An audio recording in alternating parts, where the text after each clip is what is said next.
Hello mga bata! Ako po si Teacher Jenica at narito po ako upang magbahagi ng panibagong kwento. Bago po tayo mag-start, tayo po muna ay mag-action song. Alam niyo po ba yung Walking in the Light? Okay! Ngayon po, awitin po natin ng Walking in the Light. Una, praise the Lord. Pangalawa, serve the Lord and love the Lord. Okay? Awit na po tayo. Let's sing. It's a great things to praise the Lord. It's a great things to praise the Lord. It's a great things to praise the Lord.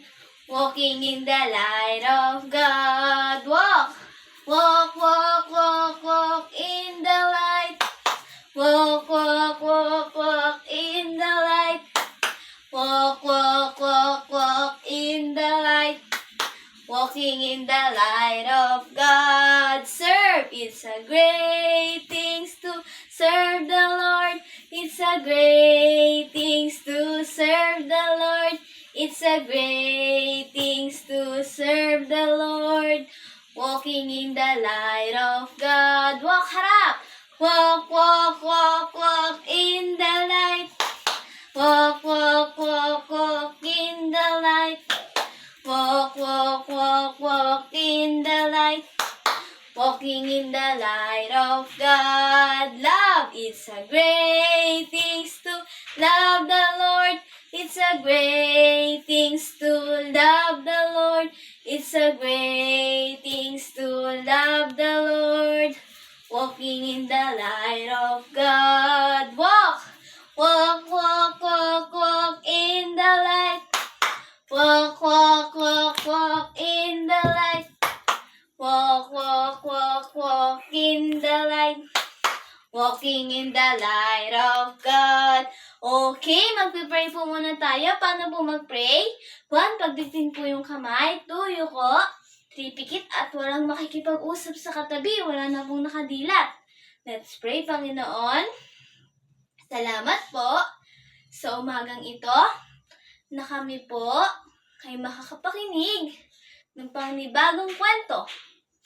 Tatak niyo po sa aming puso't isipan ang mapapakinggang kwento. In Jesus' name, Amen. Okay, handa na po ba kayo sa ating kwento? Marinig na ng isang malakas na, oh yes! Handa na po ba kayo? Okay, handa na sila ngayon. Mag-start po tayo sa ating panibagong kwento. Ang title po ng ating kwento is Nais ng Diyos na gamitin natin ng husto ang ating mga kakayahan. Ano po yung title? Nais ng Diyos na gamitin natin ng husto ang ating mga kakayahan. Okay. Natatandaan niyo po ba si Moses?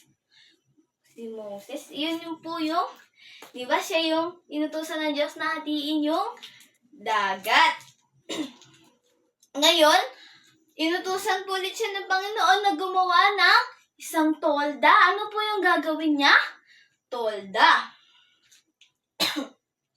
At binigyan po siya ng instruction ng Panginoon. Tinipon po ni Moises ang mga Israelita upang magbigay ng offering kung ano man po ang kanilang kayang ibigay. At willing po yung mga Israelita na magbigay ng bagay ng offering kahit ano po. May nagbigay po ng mga tela, mga alahas, ginto, may nagbigay po ng ganon. Meron din pong nagbigay na mga balat ng hayop, katulad ng tupa at kambing. Ayan. Tapos, nagbigay din po sila ng nagbigay din po sila ng mga telang linen na kulay asul, pula at violet. Ayan nagbigay po sila ng mga offering. Willing po silang magbigay ng offering para sa gagawing tolda. Yung tolda po na yun yung kanilang sambahan o simbahan na tinatawag na church. At pinagawa po yun ng Panginoon. Ngayon, inutusan po ni Yahweh si Bezalel at si Oholiab na gumawa po ng tolda. Ayan, ginamit po nila yung mga binigay ng mga Israelita upang makagawa ng isang tolda. Ayan, ginagawa po nila. Habang sila po ay gumagawa, meron din pong mga tumulong sa kanilang mga Israelita na marurunong pong gumawa ng tolda. Ayan, tinutulungan po sila, nagtutulungan po sila upang matapos yung tolda. Ayan, dahil sa binigay po na instruction, matatapos na po nila yung tolda. At sa wakas, natapos po nila yung tolda dahil sinunod nila yung utos ng Panginoon, yung instruction. Ayan, naging maganda po yung kanilang ginawa. Kasi ginawa po nila iyon ng bukal sa puso at hindi nagrereklamo. At dahil sila din po ay may talento doon, kaya binigay po sa kanila ng Panginoon yon. Privilege po yon. Okay, di ba? Pag binibigyan po tayo ng pribilehiyo na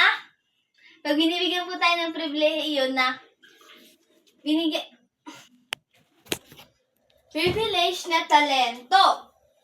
Kaya dapat ginagamit po natin yun ng gusto at hindi kinakahiya. Kagaya po nila, bukal sa kanilang puso na gawin yung tolda. Ang kinalabasan po ay naging maganda ang resulta. Okay, bago po tayo magtapos, isi-share ko muna po sa inyo ang ating memory verse.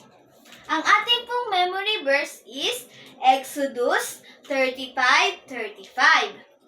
Them hath he filled with wisdom of heart to work all manner of work of the engraver and of the cunning workman and the embroiderer in blue and in purple, in scarlet, and in fine linen, and of the weaver, even of them that do any work, and of those that devise cunning work.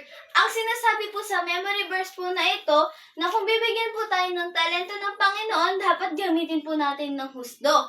At hindi po natin ito ikinakahiya o hindi natin itinatago at bukal sa ating puso yung privilege na yon. Kaya, dapat hindi natin kinakahiya yun kasi binigay ng Panginoon yun, parang si Jesus.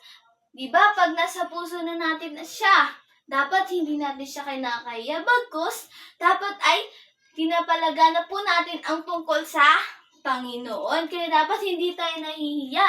Ginagamit natin ng husto yung ating mga talento. Kasalanan po yun pag kinakahiya. Saan napupunta po yung taong makasalanan? Sa impyerno, diba? Anong meron po doon? Uod na hindi namamatay at apoy na hindi namamatay. Gusto niyo po ba doon? Once na mapunta kayo doon, hindi na kayo makakalabas. Kahit patay ka na, pinapatay ka pa. Gusto niyo po ba doon? Ayaw, pero dahil mahal tayo ng Panginoon, siya po ay pinako sa krus. Hindi natin yun deserve. Tayo dapat yung masasaktan. Pero dahil mahal tayo ng Diyos, siya po yung nagsakripisyo para sa atin. Para babayaran po yung ating mga kasalanan. Ang kailangan lang po nating gawin is tatanggapin siya at papapasukin sa ating puso bilang Diyos at sarili po nating tagapagligtas. Okay, sino gusto pong tanggapin si Jesus? Okay, let's pray po. Paano po mag-pray? 1, pagdigti ng kamay. 2, yuko. 3, pikit at walang makikipag-usap sa katabi dahil si Jesus po ang ating kinakausap. Let's pray, Panginoon. Salamat po sa natapos na kwento. patawarin niyo po kami. Kung minsan, tinatago po namin ang aming talento. Panginoon, patawarin niyo din po kami sa mga kasalanang nagagawa po namin.